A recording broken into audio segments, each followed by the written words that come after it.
guys, we're going to start talking about the election of President Lincoln, the Fort Sumter issue that happened at the beginning of the Civil War, and also the forming of the Confederacy. So grab your snack, and Abby and I, come on, say hello. Abby and I are going to get you started on the beginning of the Civil War.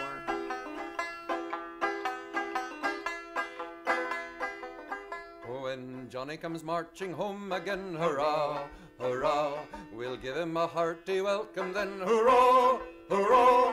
The men will cheer, the boys will shout, the ladies, they will all turn out, and we'll all feel gay when Johnny comes marching home.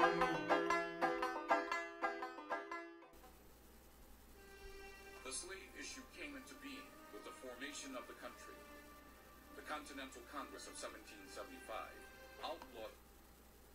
As you heard, slavery came into the country when the country started, and the land of freedom was now considered a land where only some people were free. We talked about the abolitionist movement and all the horrible things of slavery, and over the next 80 years this issue was argued from all angles. And eventually the North freed their slaves, and this caused a division between the North and the South. In 1860, Abraham Lincoln was elected the President of the United States of America, and with his election the South feared the worst for their economy.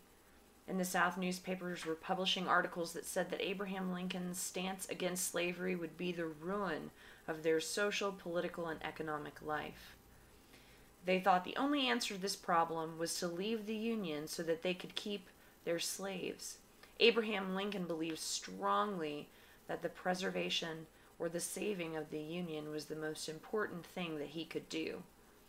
The opponent to Lincoln in the election was a Southerner, and he was known as to having said that slavery was economically and morally right because of the inferiority of the race as a whole.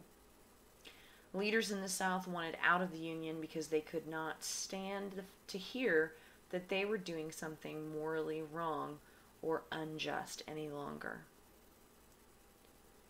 Now, the day after Lincoln's election, South Carolina issued an ordinance, and that ordinance stated that it was dividing and dissolving its ties with the Union. So South Carolina was the first one to secede, and after that, Georgia, Alabama, Florida, Mississippi, and Louisiana followed South Carolina. They formed a new confederacy of states with their own constitution similar to that of the United States, but with a really big emphasis on states' rights.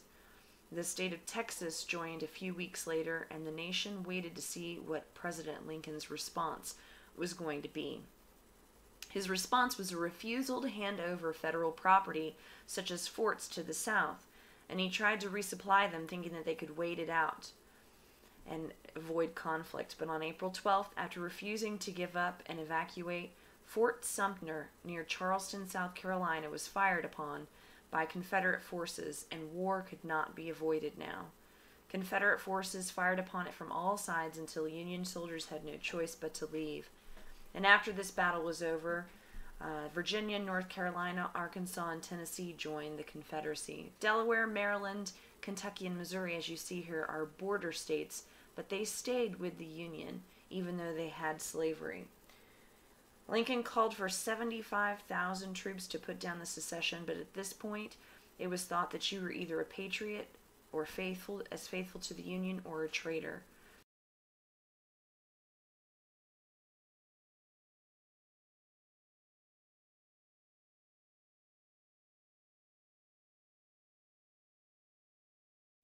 The Civil War was from 1861 to 1865, and it was the bloodiest war fought on American soil, with 620,000 American soldiers killed.